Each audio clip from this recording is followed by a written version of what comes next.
Mi nombre es Henry Derry y me alegra que nos pueda acompañar en esta presentación acerca de la Reforma. Nos embarcaremos en un viaje muy especial. Viajaremos al pasado en el antiguo camino adventista, estudiando algunos acontecimientos históricos y desarrollos dentro del movimiento adventista. Nuestra jornada comienza en 1844, un año muy importante para los adventistas. Comencemos nuestro estudio de la Reforma. Que el Señor les bendiga ricamente al ver este oportuno e importante documental. Leamos Jeremías 6:16. Así dijo Jehová: paraos en los caminos y mirad y preguntad por las sendas antiguas, cuál sea el buen camino, y andad por él, y hallaréis descanso para vuestra alma. Hoy día los cristianos viajan por muchos caminos. Muchos de estos caminos nos desvían de Dios y de la verdad. Las falsas doctrinas y la teología errónea confunde y destruye la fe en Dios de muchos individuos. Dios solo tiene un camino que lleva a la vida eterna, el camino antiguo. Leamos Primera de Reyes 18:30. Entonces dijo Elías a todo el pueblo: acercaos a mí. Y todo el pueblo se le acercó, y él arregló el altar de Jehová que estaba arruinado. Elías no construyó un altar completamente nuevo, en cambio reparó el altar de Dios derribado que estaba allí. Como adventistas debemos reconstruir los altares de verdad que se han arruinado a causa del enemigo. Estos deben de ser construidos en el cimiento firme de Jesucristo. Pocas personas desean reconstruir el altar que ha sido arruinado. La mayoría construye altares nuevos y luego hacen sacrificios a sus dioses. En la época de Noé, solamente 8 personas entraron al arca y fueron salvados. Los demás permanecieron fuera del arca y perecieron. Habían rechazado el mensaje salvador de Dios. ¿Pasará esto nuevamente en los últimos días? Elena de White, una sierva de Dios, trajo mensajes de verdad a la iglesia. Ella fue llamada por Dios para prevenir, amonestar y ayudar al pueblo para la segunda venida de Cristo. Estos mensajes de reavivamiento y reforma fueron claramente pronunciados por ella. Aquí podemos observar las credenciales de iglesia que fueron dadas a Elena de White. Ella fue una mensajera fiel quien gozosamente proclamaba el mensaje del tercer ángel. Desde el año 1891 hasta el año 1900, Elena de White vivió en esta casa situada en Sunnyside, Australia. Aquí ella presentó y escribió mensajes de amonestación y reprobación dirigidos al pueblo de Dios. Cada amonestación y llamado solemne al arrepentimiento fueron hechos o escritos con amor. La hermana White, como solemos llamarle, vivió en esta casa localizada en Elms Haven, California, desde el año 1900 hasta el año 1915. Este es el lugar donde ella tuvo visiones acerca de la reforma que se llevaría a cabo. La reforma llegó tal como se predijo. Dentro de este cuarto, bien iluminado, una silla con un escritorio adjunto proporcionaron a Elena un buen lugar de trabajo. Los tomos 6 al 9 de testimonios fueron escritos allí entre los años 1900 y 1906. Estos libros contienen verdades preciosas acerca del reavivamiento y la reforma. En los tomos 7 y 8 de testimonios se hace un llamado definitivo al reavivamiento y la reforma. El pueblo de Dios no soportará la prueba a menos que haya un reavivamiento y una reforma. A menos que haya una reforma decidida entre el pueblo de Dios, Él apartará su rostro de ellos. Tracemos la historia del pueblo adventista desde su comienzo. Leemos 1844. Sentían los santos un espíritu de solemne y fervorosa oración. Reinaba entre ellos una santa solemnidad. Los ángeles vigilaban con profundísimo interés los efectos del mensaje y alentaban a quienes lo recibían, apartándolos de las cosas terrenas para abastecerse ampliamente en la fuente de salvación. Dios aceptaba entonces a su pueblo. Jesús lo miraba complacido porque reflejaba su imagen. Esta ciertamente era una condición maravillosa e inspiradora, pero cuán triste es saber que muy pronto se empezó a operar un cambio hacia la apostasía. Consideremos el siguiente registro inspirado. 1852. Mientras últimamente he estado mirando en derredor para encontrar a los humildes discípulos del manso y humilde Jesús, he sentido mucha preocupación. Muchos de los que profesan esperar la pronta venida de Cristo se están conformando con este mundo y buscan más fervorosamente los aplausos en derredor suyo que la aprobación de Dios. Son fríos y formalistas como las iglesias nominales de las cuales se separaron hace poco. Las palabras dirigidas a la iglesia de la Odisea describen perfectamente su condición actual. 1856. Cómo me fue mostrado el orgullo del profeso pueblo de Dios. El orgullo aumenta cada día al extremo de ser imposible distinguir hoy día a los adventistas de los del mundo que los rodea. 1860. Me fue mostrado el deficiente estado del pueblo de Dios, que Dios no se ha separado de ellos, sino que ellos se han separado de Él y se han vuelto tibios.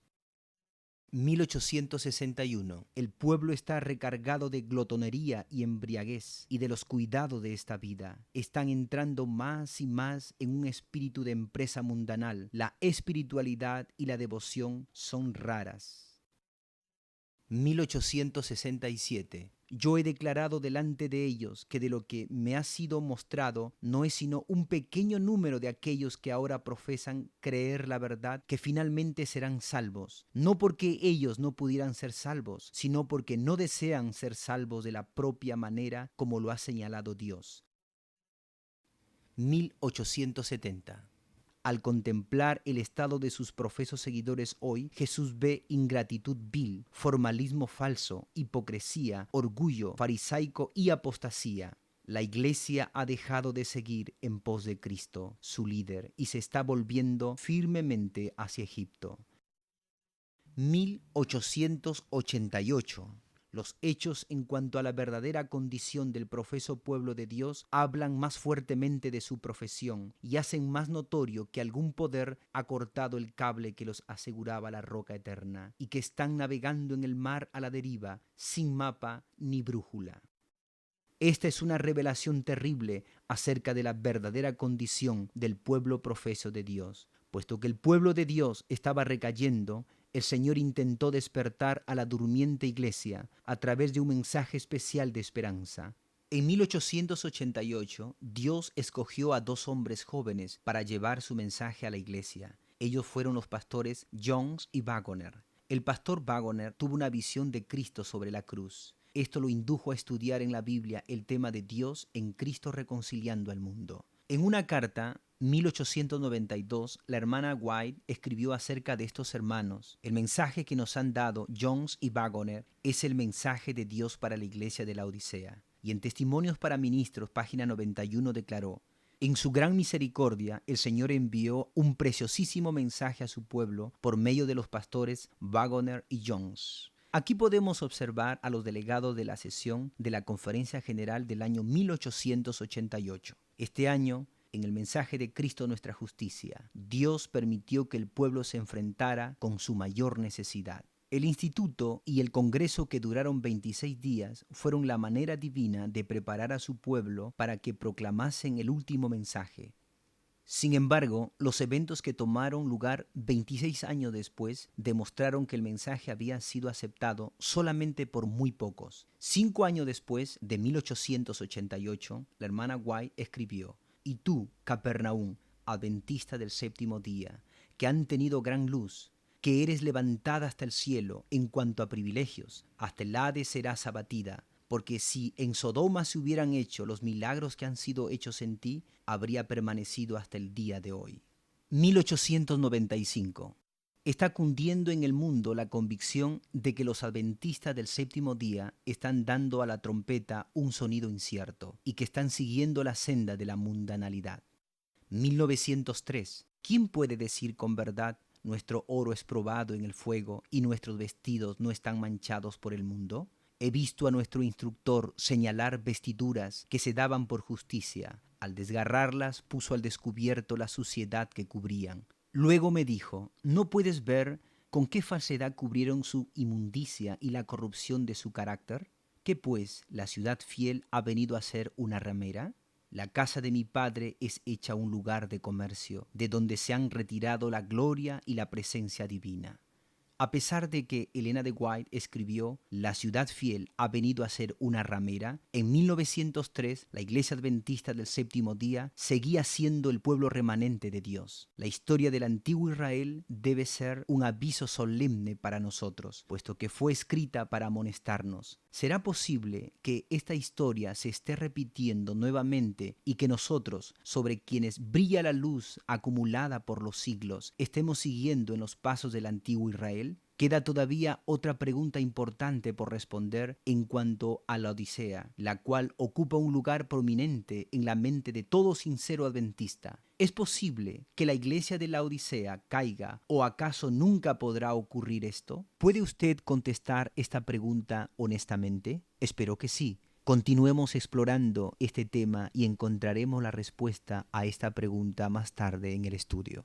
En el Congreso de la Asociación General, en el año 1897, nuevas teorías fueron presentadas a la Iglesia por el Dr. Kellogg. Este fue el comienzo de una gran crisis en la Iglesia. El Dr. Kellogg enseñaba una falsa doctrina llamada panteísmo. El libro escrito por él, titulado El Templo Viviente, presenta ideas panteístas, que Dios se encuentra en el agua,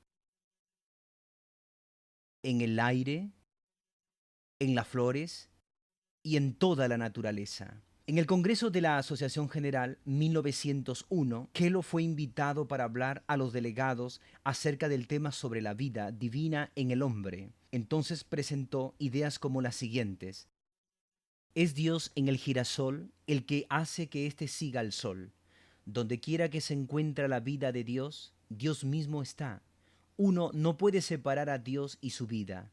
Esta es la razón por la cual Dios está en todas partes. El Dr. Kellogg también creía que Dios vivía en los árboles. Leamos en el libro El Templo Viviente, página 29. En el árbol hay un poder presente, el cual lo crea y lo mantiene. Un creador en el árbol, un hacedor de flores en la flor. Leamos otro párrafo acerca del panteísmo. Dios es la explicación de la naturaleza, no un Dios fuera de la naturaleza, pero en la naturaleza, manifestándose por medio de y en todos los objetos, movimientos y fenómenos del universo. Esta enseñanza es completamente errónea. Muchos testimonios y reprensiones fueron dados por la hermana White en contra de estas falsas teorías. Cuando los mensajes enviados por el Espíritu de Dios no efectuaron una reforma y un reavivamiento, Dios en su amor hacia su pueblo tuvo que enviar reprensiones y castigos más fuertes a fin de alertarlos contra su peligro. Esto fue presenciado en el gran incendio que se desató en el sanatorio de Butter Creek el 18 de febrero de 1902. Ese mismo año, el 30 de diciembre, la casa publicadora de la Review and Herald también fue totalmente destruida por otro incendio cuya causa fue desconocida. Muy poco quedó de ella, destrucción completa. ¿Fue todo esto algo solamente de la casualidad? No. Estas catástrofes habían sido predichas y se había dicho claramente la razón. Dios permitió que la casa publicadora se incendiara, ya que las prensas de la institución del Señor estaban imprimiendo las destructoras teorías del romanismo y otros misterios de la iniquidad. En vez de permitir que estos tristes acontecimientos le hablaran, muchos continuaron en una apostasía más profunda. Elena de White predijo que la separación de la justicia y de la verdad algún día llevarían a un reavivamiento y a una reforma. Fue en el año 1913 que la hermana White envió unas palabras de saludo a los que estaban reunidos en el Congreso de la Asociación General. Aparentemente fue su último llamamiento solemne para que se llevara a cabo la tan necesitada reforma. Pero hay algo muy significativo en lo que ella dice. Ella vinculó la reforma que había de venir con cierta crisis que estaba por estallar. Ella dijo, Dios llama a los que están dispuestos a ser dirigidos por su Espíritu Santo a encabezar una obra de completa reforma. Veo una crisis delante de nosotros y el Señor llama a sus obreros a entrar en sus filas. Muy pronto, la lucha y la opresión de naciones extranjeras estallará con una intensidad que vosotros ahora no anticipáis. Ella menciona que la única razón por la cual Dios hace un llamamiento de reforma es porque la apostasía se ha apoderado de su pueblo. En otras palabras, si no hay apostasía, no se necesita reforma. En el año 1909, la hermana de White escribió que las naciones se verían en graves dificultades y en guerras. ¿Ocurrió esto? ¿Qué más debía suceder? Leamos lo siguiente. Ha llegado la hora de hacer una completa reforma. Pronto los hijos de Dios serán probados por intensas pruebas, y muchos de aquellos que ahora parecen ser sinceros y fieles resultarán ser vil metal. En este último párrafo he subrayado la frase muchos de aquellos. ¿Será pues esta otra manera de decir que la mayoría del pueblo de Dios se convertirá en vil metal?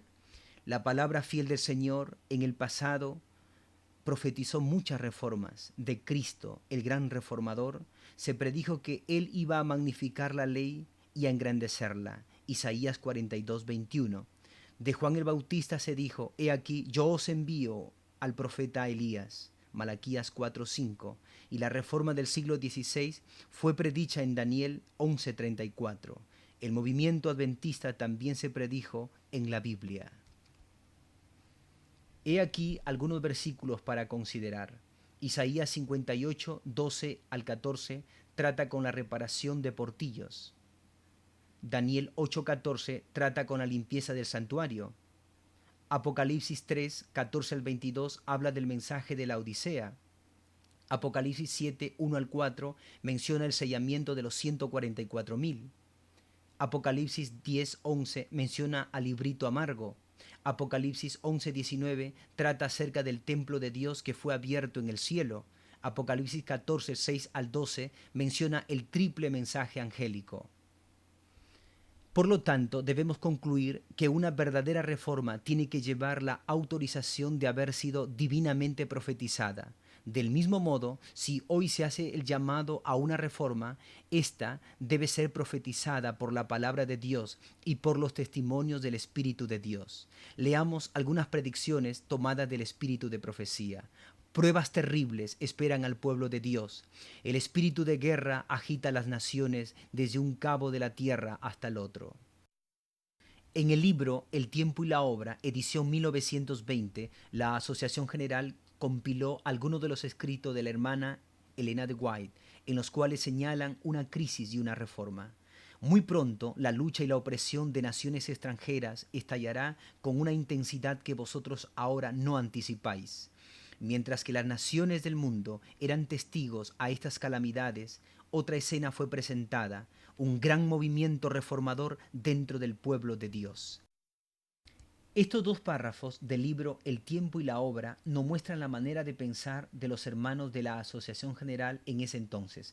Ellos estaban convencidos de que la crisis causada por la Primera Guerra Mundial era el tiempo y lugar indicados para la profetizada reforma. Las predicciones fueron aún más allá e indicaron cuáles serían los resultados de esta prueba. Leamos lo siguiente, tomando de Joya de los Testimonios, tomo 2, página 319. Tenemos delante de nosotros la perspectiva de una lucha larga, con riesgo de encarcelamiento, pérdida de bienes y aún de la vida misma, para defender la ley de Dios que es anulada por las leyes de los hombres. En una publicación adventista llamada Zion Bechter, el pastor Conradi, el entonces presidente de la División Europea, presentó lo siguiente a la Asociación General en 1913. Además, considerando los tiempos peligrosos en los cuales estamos viviendo, me esforcé en llamar la atención de nuestros hermanos dirigentes en el último Congreso de la Asociación General para que actuaran con gran prudencia al considerar el asunto del servicio militar, pues de otra manera ocasionarían grandes dificultades a miles de nuestros hermanos. Bien consciente de la gravedad de la situación, la hermana White, al predecir la crisis que se avecinaba en 1913, agregó estas palabras. Hay quienes ni aún ahora ven las cosas como debieran verlas. pero pueden aprender a considerarlas como las aprecian sus colaboradores y pueden evitar serias equivocaciones si buscan con fervor al Señor en este tiempo y someten plenamente su voluntad a la de Dios. Así que la posibilidad y el peligro de cometer serias equivocaciones durante la crisis que se acercaba era muy real, y los dirigentes deberían haber estado alertos y extremadamente cautelosos, ya que el conflicto tenía que ver con el asunto del servicio militar en contra de la santa ley de Dios. Cuando el archiduque Francisco Fernando de Austria fue derribado por una bala asesina en 1914, Europa estalló como un verdadero barril de pólvora. De la noche a la mañana los ejércitos se pusieron en marcha y luego se trabaron en mortal lucha midiendo su fortaleza militar. La sede de la División Europea de los Adventistas del Séptimo Día en Hamburgo, Alemania, se halló de frente con un dilema. Las convicciones religiosas de aquellos que por razones de conciencia se oponían al servicio militar tuvieron que hacer frente al problema de la conscripción militar. No habían provisiones de ninguna clase para los cristianos observadores de los mandamientos de Dios. En el año 1914, nuestros jóvenes adventistas tuvieron que decidir entre responder al llamado de la patria, lo cual significaba desobedecer a Dios, o hacerle frente al calabozo y la cárcel y posiblemente al escuadrón de fusilamiento. Mientras Europa se encontraba en plena guerra, el Señor hizo descansar a Elena de White el 16 de julio de 1915. Si la hermana Elena de White hubiese estado viva durante la guerra, la Iglesia hubiese podido beneficiarse de sus consejos. Patriarcas y Profetas, página 664, hace una ilustración paralela entre Elena de White y el profeta Samuel. Fue cuando el pueblo estaba siendo zarandeado con problemas internos, cuando los consejos del siempre fiel siervo de Dios, Samuel, eran necesitados, que Dios llamó a su anciano siervo al descanso. Durante la Primera Guerra Mundial, la Iglesia tuvo que enfrentarse a una prueba intensa y crítica. El tema estaba claramente definido en Europa. A todas las iglesias, incluyendo a la Iglesia Adventista del Séptimo Día, se les requería apoyar la guerra. De otra manera tendría que sufrir persecución, incluyendo la pérdida de propiedades de la Iglesia. ¿Qué posición tomó el liderazgo adventista? Los siguientes documentos nos muestran que los principios originales fueron abandonados.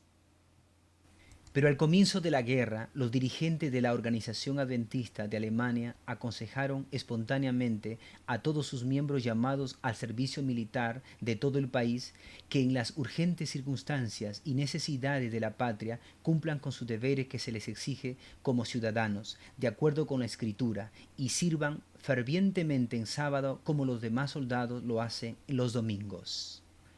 De comprobante sirva la copia adjunta del documento dirigido al ilustre ministro de Guerra de Prusia, escrito el 6 de agosto de 1914. Esta posición, observada ya hace años, es apoyada por las firmas que siguen: L. R. Conradi, H. F. Schubert y Paul Dringhaus. Los líderes espirituales de Europa dieron instrucción a los miembros para ir y pelear en la guerra como los demás soldados. ¡Qué trágica experiencia! Pero es verdad, esto realmente sucedió. Miles de miembros adventistas se unieron a las filas militares y cientos de ellos perdieron la vida en el campo de batalla. La apostasía fue, por lo tanto, universal a lo largo del continente europeo. En realidad, abarcó todos los países que estaban en guerra y aún algunos que eran neutrales. Aquí podemos observar fotografía de los hombres que firmaron el documento del 5 de marzo de 1915. Paul Dringhaus, H. F. Schubert, L. R. Conradi. Los líderes de la Iglesia en Europa no estuvieron solos al poner a un lado los principios de suma importancia dados por Dios. Esta nueva posición recibió el consentimiento de la Asociación General en Washington, D.C., Estados Unidos. Prueba de este apoyo se encuentra en las páginas del Zion Wächter del 20 de marzo de 1916. El Zion Wächter era una publicación oficial de la Iglesia proveniente de Hamburgo, Alemania. El comité de la Asociación de la Unión Alemana decidió que el portar armas o servir en los deberes militares es una cuestión civil a lo cual los gobiernos establecidos de Dios tienen derecho. En este punto nos apoyamos en los pasajes de las Escrituras que se encuentran en Primera de Pedro 2, 13, 14 y Romanos 13, 3 al 5. Esta decisión fue tomada por el Comité de Asociación General mientras estaba reunido en noviembre en 1915. Hablando de estas cosas, ellos dijeron: concedemos a cada país en el mundo plena libertad para ajustarse a sus leyes establecidas en el futuro como lo han hecho en el pasado. Al comienzo de la guerra, nuestra iglesia se dividió en dos partidos. Mientras que el 98% de nuestros miembros, basado en la Biblia, tomaron la posición de que era su deber de conciencia defender la patria con las armas y también los días sábados, posición unánime de los dirigentes que fue comunicada inmediatamente al Departamento de Guerra. Sin embargo, el 2% no se sometió a esta unánime resolución y por lo tanto tuvieron que ser excluidos por causa de su conducta anticristiana. Cerca del 98% de los miembros europeos fue arrastrado exitosamente a la apostasía y solamente una fracción pequeña e insignificante de tal vez un 2% permaneció fiel. Por lo tanto, los dirigentes fueron los responsables de la exclusión de los miembros fieles. No, estos hermanos no se salieron de la iglesia. Lo único que hicieron fue permanecer fiel a la verdad. No quisieron ceder ni conformarse con la apostasía. Así fue como cientos de hermanos fieles fueron acusados por sus propios dirigentes a la policía secreta y luego arrastrados, condenados y finalmente muertos como mártires. Cuando la Primera Guerra Mundial terminó en 1918, había entre 2 y 3 mil hermanos esparcidos que habían sido excluidos de la iglesia adventista. El hermano en esta fotografía es el pastor Oscar Kramer, que vive ahora en Elk Grove, California, en Estados Unidos. Durante la Primera Guerra Mundial, él fue testigo de la separación del pueblo de Dios en la iglesia local a la cual él asistía. Él aún recuerda cómo varios miembros fieles fueron injustamente excluidos de la iglesia que tanto amaban. Isaías 66:5 dice: Oíd palabras de Jehová, vosotros los que tembláis a su palabra. Vuestros hermanos que os aborrecen y os echan fuera por causa de mi nombre dijeron: Jehová sea glorificado, pero él se mostrará para alegría vuestra, y ellos serán confundidos. Esta profecía se cumplió durante la Primera Guerra Mundial. Fue el liderazgo de la Iglesia Adventista del Séptimo Día que erróneamente excluyó a aquellos que no querían apoyar la guerra o ser parte del ejército. En otras palabras, todos aquellos que fueron fieles a la ley moral de Dios, los 10 mandamientos, fueron separados. Y quedarán en él rebuscos, como cuando sacuden el olivo, 2 o 3 frutos en la punta de la rama, 4 o 5 en sus ramas más fructíferas, dice Jehová, Dios de Israel. Isaías 17:6 menciona este zarandeo. La iglesia adventista fue zarandeada durante la crisis amarga conocida como la Primera Guerra Mundial. Solamente 2% de sus miembros continuaron su viaje en el camino antiguo del adventismo. Este diagrama muestra la separación que tomó lugar durante el curso de la Primera Guerra Mundial. Aquí vemos dos caminos que dirigen en dos direcciones diferentes. Resumamos un poco lo que hemos estudiado. ¿Quiénes dejaron la iglesia? ¿Quiénes se apartaron de la verdad?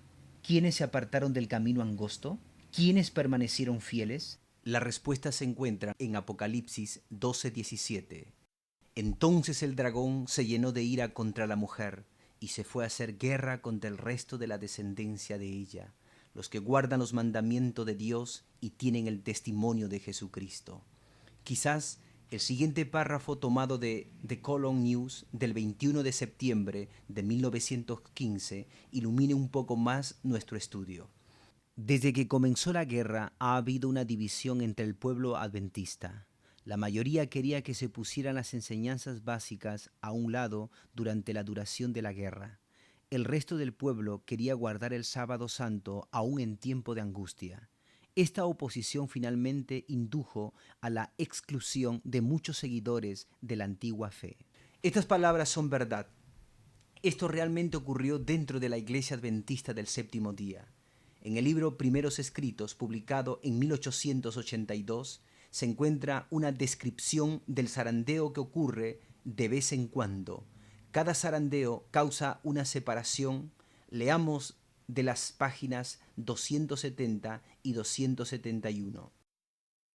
Pregunté cuál era el significado del zarandeo que yo había visto y se me mostró que lo motivaría el testimonio directo que exige el consejo que el testigo fiel dio a su iglesia de la Odisea. Moverá este consejo el corazón de quien lo reciba y le inducirá a exaltar el estandarte y a difundir la recta verdad.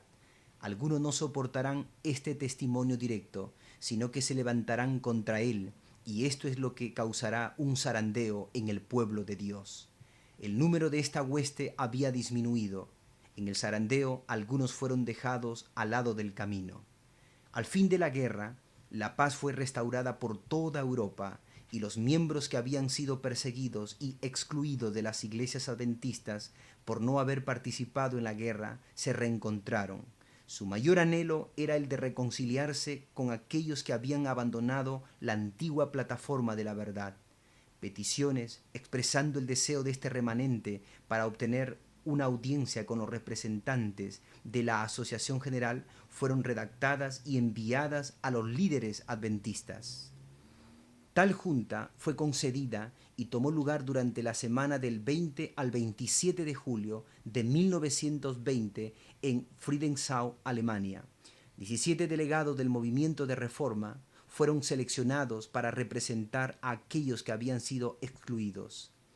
En aquella ocasión, el grupo excluido presentó solamente 4 preguntas sencillas para ser consideradas. Estas preguntas eran: ¿qué posición toma la Asociación General con respecto a la decisión tomada por los dirigentes de Alemania en el año 1914 en relación con el cuarto y el sexto mandamiento? ¿Qué pruebas nos pueden presentar de que no hemos seguido desde un principio la regla bíblica? ¿Cuál es la posición de la Asociación General en cuanto a los testimonios de la hermana White? ¿Son inspirados por Dios o no? ¿Es la reforma pro salud todavía el brazo derecho del mensaje? ¿Es nuestro mensaje y pueblo, de acuerdo con Apocalipsis 14, 6 al 12, nacional o internacional? El pastor Daniels, presidente de la Asociación General, reveló entonces la verdadera actitud de los dirigentes. Para prevenir los malentendidos se tomaron notas llamadas el protocolo, para que tuvieran un reporte completo acerca de lo que se dijo y se hizo. He aquí un párrafo del protocolo que contiene la respuesta a una de las preguntas. Creemos que ustedes y la opinión que ustedes tienen están completamente en el error. Creemos en el cuarto mandamiento de igual manera que antes. Sin embargo, no estamos de acuerdo con su interpretación de este punto. Para resumir todas sus explicaciones, él hizo las siguientes palabras, las cuales hemos tomado del protocolo, página 36. Hemos decidido que este tema quede a libertad de conciencia de cada individuo. Los hermanos de la Reforma quedaron estupefactos por la respuesta. Esta nueva enseñanza, una libertad de conciencia espuria en cuanto al asunto controversial de la guerra, cerró de manera efectiva la puerta para el retorno de aquellos que habían sido excluidos. Sin embargo, una vez más se hizo un último intento para integrarse de nuevo a la Iglesia Adventista del Séptimo Día. Esto tomó lugar 2 años más tarde en San Francisco, durante el Congreso de la Asociación General en 1922. Los reformadores enviaron varias peticiones para que se les diera una audiencia delante de todos los delegados reunidos. La última petición se envió el 11 de mayo de 1922. Aún este último intento no trajo ninguna respuesta. Por esta razón, los hermanos Welp y Spack Nobel fueron elegidos para viajar a San Francisco y tratar de obtener una audiencia. Mientras esperaban ansiosamente la respuesta a esta última petición, los delegados del movimiento de reforma se entrevistaron con el pastor Daniels en el auditorio cívico. Allí, estos se acercaron personalmente y le preguntaron si les otorgarían una audiencia frente a los delegados. La respuesta del pastor Daniel fue: Nunca podríamos permitir que estos asuntos sean presentados delante de toda la delegación de la Asociación General. Ello causaría mayor perturbación que jamás hemos tenido. En vez de sacar a la luz la apostasía de la Iglesia entera, se encubrió y no se habló de ella. Estas palabras pusieron el sello final sobre cualquier futura negociación entre ambos lados. Cuando los delegados del movimiento de reforma vieron que los líderes de la Asociación General ni consideraban las preguntas que habían dividido y separado al pueblo de Dios, no hubo otra alternativa más que apelar al pueblo en sus respectivas iglesias. Un folleto fue impreso y distribuido a los participantes y delegados al salir del auditorio de la Asociación General. Después de la Junta de Friedensau, Alemania, y el rechazo de la Asociación General en otorgar una audiencia en San Francisco, la confusión dentro del pueblo adventista aumentó. Muchos estaban plenamente seguros que la Asociación General había tomado una posición errónea y se unieron al fiel pueblo de Dios. Mientras que el movimiento de reforma aumentaba en membresía e influencia, los dirigentes de la Iglesia Adventista se reunieron en Gland, Suiza, el 12 de mayo de 1923, para tomar acuerdos en cuanto al asunto de la guerra y hallar algunos medios para contrarrestar al rápido crecimiento del movimiento de reforma. Puesto que no se pudo encontrar ninguna forma para corregir el grave error que había dado origen a este movimiento, los adventistas recurrieron a una sutil estratagema. En esta junta se decidió conceder a cada miembro libertad de conciencia con respecto al servicio militar y el portar armas. La siguiente resolución fue aprobada el 2 de enero del año 1923. Leamos la última oración de esta.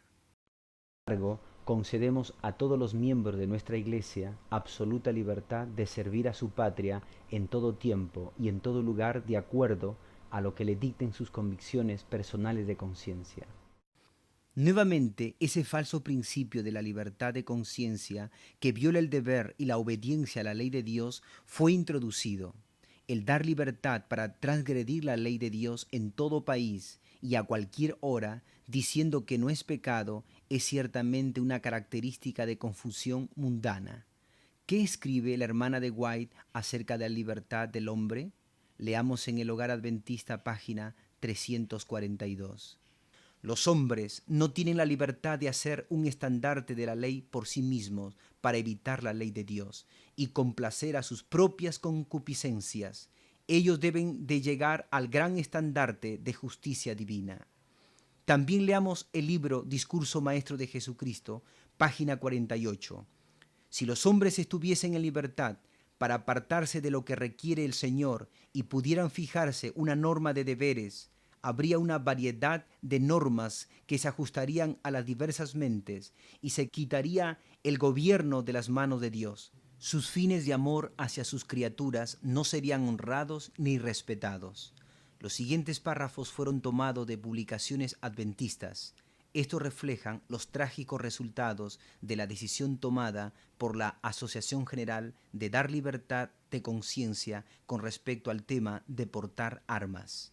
El servicio militar y la participación en la guerra no es hacer pacto con el mundo o defender a Babilonia. La participación en la guerra es simplemente un deber ciudadano.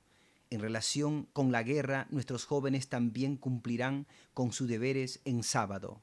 La enseñanza de la Escritura que dice, dad al César lo que es del César, se aplica a los adventistas en toda situación. Ellos cumplen concienzudamente su tiempo militar que es exigido, con armas en la mano, en tiempo de paz, así como en tiempo de guerra. Y un gran número de adventistas se ha destacado por su valor en la guerra mundial, y muchos pechos han sido condecorados con medallas de elevado reconocimiento debido a su valentía. Esta fotografía muestra a un miembro del Comité Ejecutivo de la Iglesia Adventista del Séptimo Día en Yugoslavia en el año 1925. Estos son algunos de los resultados de la libertad de conciencia. La primera vez que el pueblo adventista, como cuerpo organizado, tuvo que hacer frente al asunto de la guerra y su relación con ella fue al estallar la guerra civil en los Estados Unidos. Esta guerra comenzó en el año 1861 y terminó en el año 1865. El tema de la esclavitud era claramente una de las mayores causas de la guerra civil. Al comenzar la guerra, en 1861, el problema era insignificante, pues el ejército se componía de voluntarios. Al proseguir la guerra, con sus terribles pérdidas de vidas humanas, el gobierno estableció un sistema de reclutamiento. El 24 de febrero de 1864 fue promulgada una ley de reclutamiento en la cual se ofrecía servicio alternado solo a aquellos que tuvieran principios religiosos contra el porte de armas. Al ser reclutado se le asignaría 1. Servicio en los hospitales, 2. Cuidados de los liberados, o 3. Pagarían la suma de $300. He aquí lo que dice esta ley. Los miembros de denominaciones religiosas que han salido sorteados para el servicio militar y que establezcan ante la Junta de Conscripción el hecho de que por razones de conciencia se oponen al porte de armas y que sus reglas y principios de fe así lo prohíben y cuya conducta haya sido consecuente con su profesión, serán asignados a cumplir sus deberes en los hospitales o a cuidar los liberados o serán exceptuados pagando $300 a tales personas que la Secretaría de Guerra designe. Este dinero será destinado para el beneficio de los soldados enfermos o heridos. Durante la guerra civil, aquellos que quisieran ser exentos del reclutamiento pagaban los $300 y se les consideraba no combatientes. Hoy día le llamamos objetores de conciencia. Por favor, tengan esto en mente. ¿Cuál de estas tres provisiones fue preferida por los adventistas? Encontraremos la respuesta en el libro titulado Los Adventistas del Séptimo Día con respecto al porte de armas, escrito en 1865. Una carta fue enviada al señor gobernador de Michigan, Austin Blair. Leamos un párrafo de esta carta. En ninguna de nuestras publicaciones de la Iglesia hemos defendido o animado la práctica de portar armas, y cuando hemos sido sorteados para el servicio militar, en lugar de violar nuestros principios, hemos preferido pagar y ayudarnos unos a otros en el pago de los $300, dinero y exención. Al resumir este párrafo, no hay ninguna duda que los adventistas, como denominación, se opusieron firmemente a cualquier posición o tema perteneciente a la guerra y el servicio militar. Esta carta fue firmada por 3 miembros del comité de la Asociación General: John Byton, Lou Brook, George Amado. Aquí podemos observar a los pioneros que firmaron este histórico documento: John Byton, Lou Brook y George Amado. De la Review and Herald del 23 de mayo de 1865 leemos otra declaración concerniente a la no participación en el servicio militar. Estamos obligados a renunciar toda participación en los actos de guerra y matanza, siendo que son incompatibles con los deberes señalados por nuestro Divino Maestro para con nuestros enemigos y para con toda la humanidad. La Iglesia Adventista tomó la posición del objetor de conciencia. Claramente está. Quisiera enfatizar las palabras: estamos obligados a renunciar toda participación en los actos de guerra. En 1863, el Señor dio instrucción especial a su mensajera, Elena White, con respecto al servicio militar. He aquí lo que le fue revelado a ella en visión. Este acontecimiento se encuentra en Estudio de los Testimonios. Me fue mostrado que el pueblo de Dios, que es su especial tesoro, no puede ocuparse en esta guerra porque se opone a cada principio de su fe. En el ejército no pueden obedecer la verdad y al mismo tiempo obedecer los mandatos de sus oficiales. Habría una continua violación de la conciencia. Un cristiano no puede servir en el ejército bajo ninguna capacidad. Los pioneros adventistas se mantuvieron fuera de las Fuerzas Armadas. En el ejército se les enseña a los soldados a odiar a sus enemigos en vez de amarles. Dios quiere que sus hijos atesoren la vida humana, no que la destruyan. Aún el realizar el servicio de auxiliares médicos en el ejército va en contra de la voluntad de Dios. Es cierto que los auxiliares médicos a veces salvan vidas y alivian el sufrimiento, pero la razón primordial de estos en la Fuerza Armada es de ayudar y apoyar a los esfuerzos militares. Este hecho se hace claro al leer el siguiente párrafo tomado del Manual del Ejército. Con respecto al tratamiento médico de pacientes con disturbios emocionales, mientras más tratamiento médico reciban, hay mayores posibilidades de exitosamente regresar al paciente al campo de batalla. La misión de los auxiliares médicos en una operación militar es la de conservar las reservas humanas por medio de recomendaciones médicas, al mismo tiempo que supervisar los métodos técnicos que aseguren la salud y el bienestar de los batallones. Asimismo, se requiere que los cadetes médicos provean cuidado médico y regresen a los soldados al campo de batalla lo más pronto posible.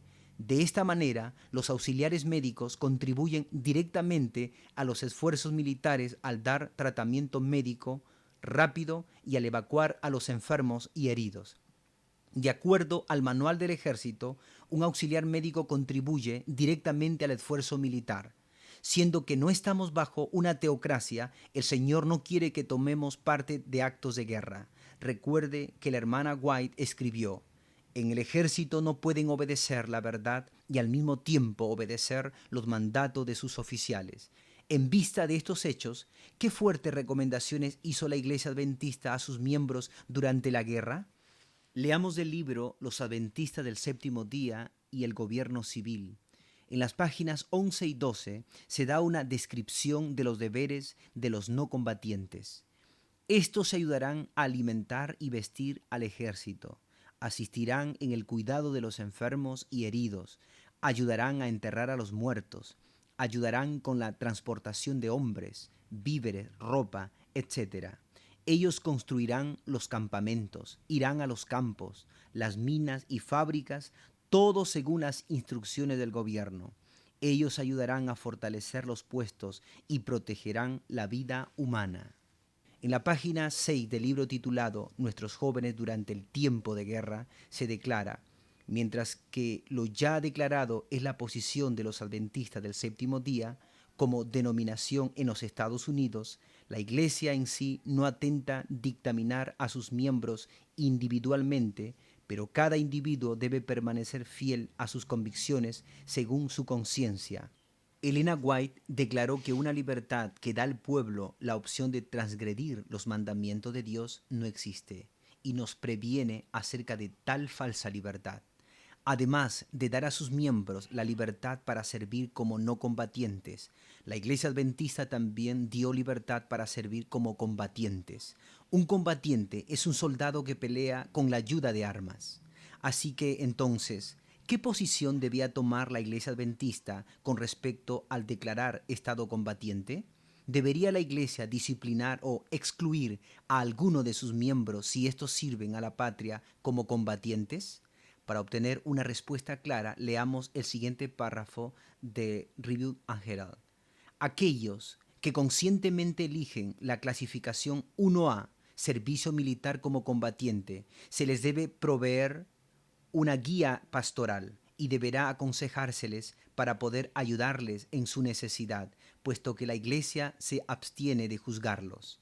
El 4 de junio de 1974, C. D. Martin, miembro de la Asociación General, escribió una carta. Leamos parte de esta. Pregunta: ¿se debería excluir a un miembro de la Iglesia Adventista si él conscientemente solicita o acepta la clasificación 1A, rechazando entonces la clasificación de objetor de conciencia o de ser clasificado como no combatiente? Respuesta: no. Aquí tenemos la segunda página de esta carta, la cual contiene la firma del señor Martin. No solamente los miembros laicos, sino también los pastores sirvieron en el ejército. En la Review del 30 de marzo de 1989 se publicó un artículo confirmando las declaraciones anteriores. Hay un gran número de miembros que sirven en la fuerza policíaca, otros que trabajan como guardias de seguridad privados y algunos que trabajan para el FBI y otras agencias federales. La mayoría de estas personas portan armas. pero no se les disciplina por tal acto bajo términos de nuestro manual de iglesia. Tampoco se aplica a los individuos en las Fuerzas Armadas que optan el portar armas. Los adventistas que optan por portar armas no son disciplinados por la iglesia. En otras palabras, un adventista puede seguir siendo miembro de la iglesia si elige ser combatiente en la guerra. Esta persona no será excluida por participar en la destrucción de vidas humanas. ¡Qué trágico! En 1991, durante la Guerra del Golfo Pérsico, la revista Spectrum publicó un artículo declarando que había entre 2.000 y 2.500 adventistas que participaban en la guerra. Leamos un párrafo de lo que está escrito en este artículo. Un capellán militar calcula que un 90% de los adventistas en el ejército estadounidense, incluyendo aquellos que sirven en el Golfo Pérsico, son combatientes y portan armas. De acuerdo al espíritu de profecía y la Biblia, ¿puede un adventista que se inscribe para el servicio militar continuar como miembro en la iglesia? Para obtener una respuesta, leamos de Palabras de Vida del Gran Maestro, página 71, y del libro Testimonios, tomo 5, página 147. Cristo ha enseñado claramente que aquellos que persisten en pecado abierto deben ser separados de la iglesia, pero no nos ha encomendado la tarea de juzgar el carácter y los motivos. El pecado y los pecadores dentro de la iglesia deben ser prontamente cortados para que de esta manera los demás no se contaminen. La verdad y la pureza requiere que hagamos una limpieza a fondo para eliminar del campamento a los acanes que existen. No dejemos que los hermanos en posiciones de responsabilidad sufran el pecado por medio de otro hermano. Debe demostrársele que debe quitar el pecado de sí mismo o separarse de la iglesia. El ser combatiente es una violación abierta en contra del sexto mandamiento: no matarás. Desafortunadamente, la iglesia adventista permite que sus miembros continúen en la lista de membresía aun cuando estos eligen ser combatientes en la guerra. En 1865, 2 miembros adventistas que se alistaron en el ejército fueron excluidos de la iglesia. Este acontecimiento se menciona en la Review and Herald. El voluntariamente alistarse en el ejército va en contra de los principios de fe y práctica de la iglesia adventista, tal como se indica en los mandamientos de Dios y la fe de Jesús. Los adventistas no pueden permitir que aquellos que se inscriban en el ejército permanezcan en el libro de membresía. Por esta razón, Enoch Hayes ha sido excluido de la iglesia en Battle Creek, con un voto unánime de parte de la iglesia el 4 de marzo de 1865. La iglesia de Plum River, Greenville, Illinois, se reunió el día 22 de enero para una junta de negocios. Después de haber deliberado cuidadosamente el asunto, se decidió excluir a Hiram Bates, quien voluntariamente se inscribió en el servicio militar estadounidense. Al hacer esto, él demostró no estar en armonía con el punto de vista de los adventistas del séptimo día. En el principio, la iglesia excluía a aquellos que se inscribieran en el ejército. Ellos no sancionaron la transgresión de los mandamientos. Durante la Primera Guerra Mundial, los líderes en Europa excluían a los miembros que eran objetores de conciencia. En otras palabras, excluían a los fieles. Hoy día, la iglesia tolera a aquellos que portan armas en el servicio militar. La Primera Guerra Mundial hizo grandes estragos espirituales dentro de la iglesia adventista. Pero, ¿qué pasó durante la Segunda Guerra Mundial? Desde el principio del movimiento nazista, bajo la dirección de Adolfo Hitler, la iglesia adventista apoyó al Führer y se declararon como combatientes. Los adventistas estaban dispuestos a pelear y arriesgar sus vidas por la madre patria. En la revista Adventbot, Mensajero Adventista, órgano oficial de la Iglesia Adventista del Séptimo Día de Alemania, apareció el 1 de enero de 1937 una fotografía que mostraba a los alumnos ministeriales del seminario en Friedrichshain alineados en uniforme nazi en el frente de la institución mientras eran inspeccionados por oficiales del gobierno. Fue declarado Friedrichshain pertenece a sus comunidades que han votado 100% por el Führer. El pastor C. H. Watson, que fue presidente de la Asociación General en 1930 a 1936, respondió a una pregunta diciendo: «¿Podemos alabar a Dios por tener el gobierno actual? Hitler recibió su poder de Dios». El movimiento de reforma permaneció fiel durante la crisis, resultando nuevamente en la persecución por parte del gobierno.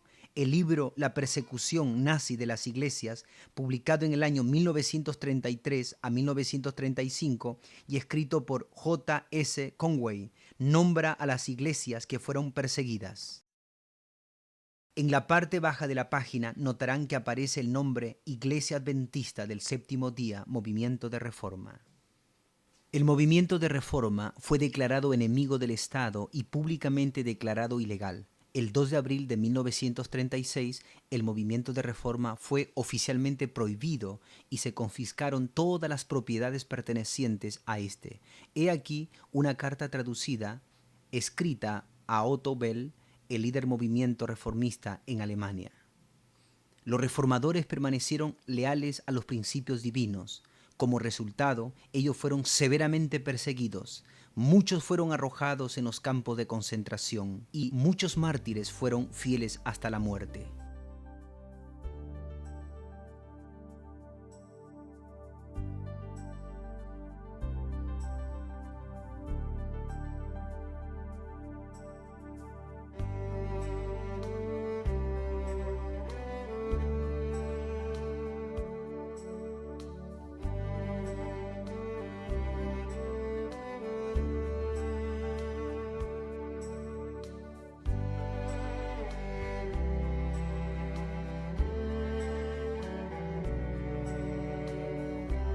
He aquí una lista parcial de aquellos que sufrieron y murieron como héroes de la fe.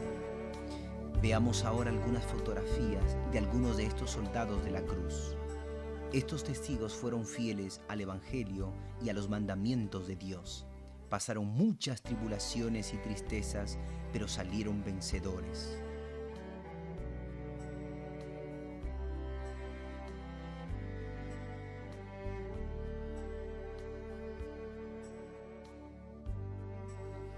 Ahora pasemos a otro tema de interés. Lo que ahora vemos es el primer registro del movimiento de reforma en las oficinas del gobierno alemán en Frankfurt. La fecha de este documento es el 23 de diciembre de 1919. El lector probablemente no tendrá dificultad para distinguir el nombre usado entonces por los reformadores: Sociedad Misionera Internacional de los Adventistas del Séptimo Día, antiguo movimiento que permanece desde 1844. Esta es la última página de este documento. También se da una lista de los partidarios de este documento. Quisiera mencionar que el movimiento de reforma organizó su asociación general en el año 1925, año en el cual también se dictaron los principios de fe. En 1929, la Asociación General registró a esta organización en las oficinas del gobierno alemán. Usaron el nombre de Asociación General de la Sociedad Misionera Internacional de los Adventistas del Séptimo Día. Ahora veremos unas fotografías de algunos de los pioneros de la Reforma hasta la actualidad. En 1927, los reformadores celebraron su primer congreso en Rama, Alemania. Un grupo de reformadores en Rusia, 1926. Otro grupo en Rusia. Un grupo de creyentes en Hungría, 1927. Un congreso en Bulgaria. Un grupo de creyentes en Francia. Creyentes en Suiza. Congreso en Washington, Estados Unidos. Uno de los pioneros más ancianos de la Reforma, el pastor Oscar Kramer. Un campamento en Europa. El recordado pastor Corman, proveniente de Estonia, quien sirvió en la causa de Dios por muchos años. Otra conferencia en Europa. un seminario para obreros del ministerio. Delegado de la Asociación General en Alemania en el año 1956.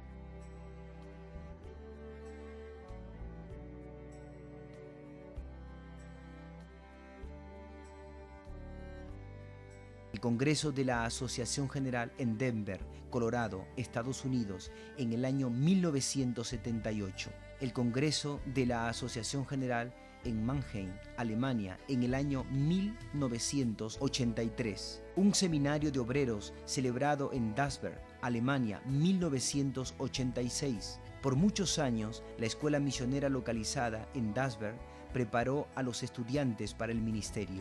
Congreso de la Asociación General en Florida, Estados Unidos, en el año 1989. Congreso de la Asociación General en Quito, Ecuador, en el año 1993.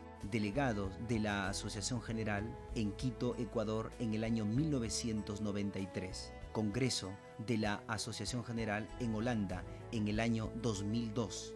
Delegados de la Asociación General en Holanda en el año 2002.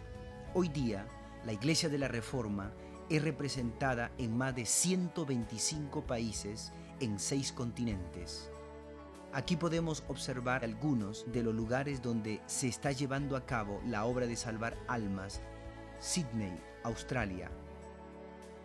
El sanatorio localizado en Nonweiler, Alemania. Denver, Colorado, Estados Unidos. Tirnova, Rumanía.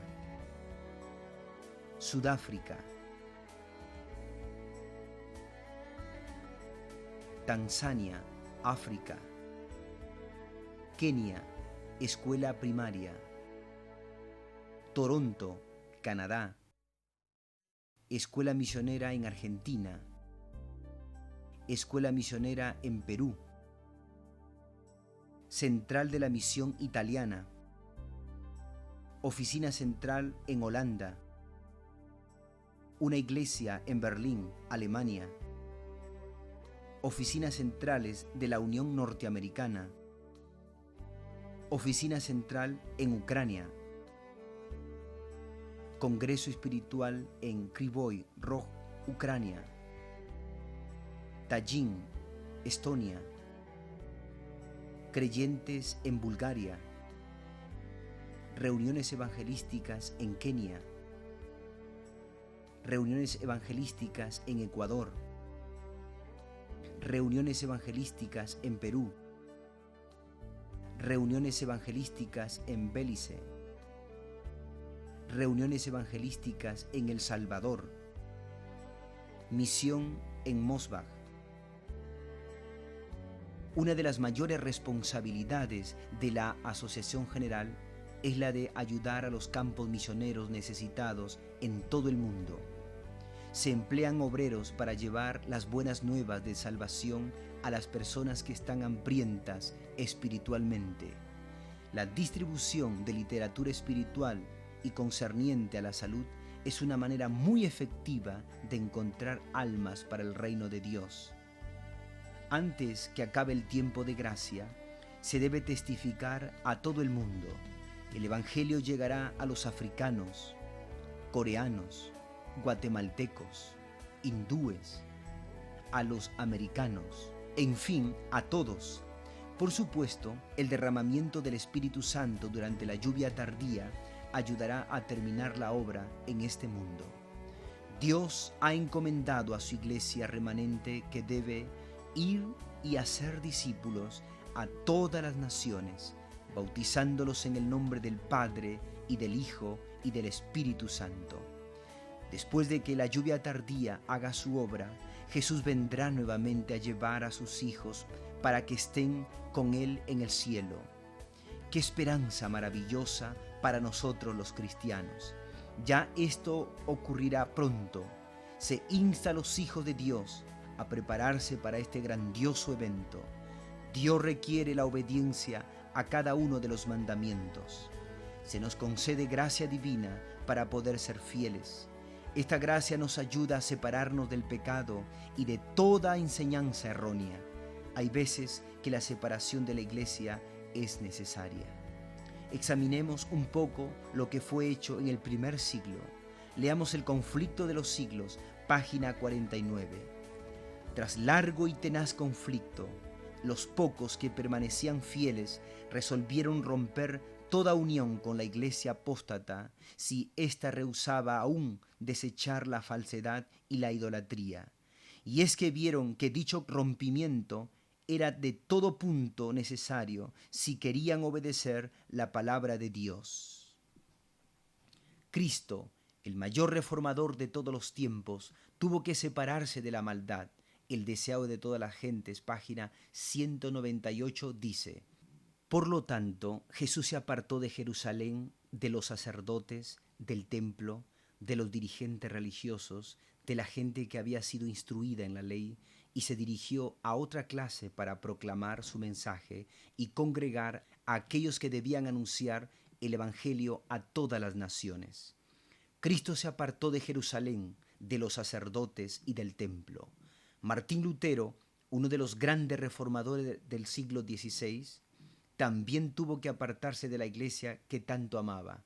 Leamos El conflicto de los siglos, página 153. No fue sino después de haber sostenido una terrible lucha en su propio corazón cuando se decidió finalmente Lutero a separarse de la iglesia. Lutero fue convencido por el Espíritu Santo y la verdad a separarse de la iglesia. En 1844 hubo otra separación. 50.000 personas sellaron su pacto espiritual con la verdad y se separaron de las iglesias protestantes a las cuales habían amado antes. Leamos en El conflicto de los siglos, página 426. De ahí que se sintiesen justificados para separarse de la que hasta entonces fuera su comunión religiosa. En el verano de 1844, cerca de 50.000 personas se separaron de las iglesias. Ahora tengo una pregunta para usted. ¿Es pecado el separarse de la iglesia? Podemos obtener una respuesta del señor Beach. Leamos lo que él dice. Sin duda, el separarse de Dios es pecado, pero el hecho de que un grupo se separe de una iglesia organizada y estos organicen su propia iglesia no es ningún pecado. Frecuentemente, la historia nos cuenta que tales separaciones y reorganizaciones se llevan a cabo porque la iglesia mayor se ha separado de Dios al tolerar la apostasía y las prácticas inmorales. De hecho, el no separarse de una iglesia tal se podría considerar pecado. Esta declaración no necesita comentario, ya que habla por sí misma. Espero que la evidencia presentada en este documental le haya iluminado y motivado a estudiar más a fondo el tema de la Reforma. Esta nació hace aproximadamente 80 años. Comenzó su existencia en el tiempo indicado y por las razones correctas. La ley de Dios había sido abiertamente transgredida. Amigo, le invito a tomar posición firme y sólida por la verdad. No espere demasiado para andar en el camino de la luz. Escuche estas palabras que se encuentran en Testimonios, tomo 3, página 258. Aquellos que no actúan cuando el Señor les llame y esperan obtener evidencia más certera u oportunidades más favorables, andarán en las tinieblas, puesto que su luz será quitada.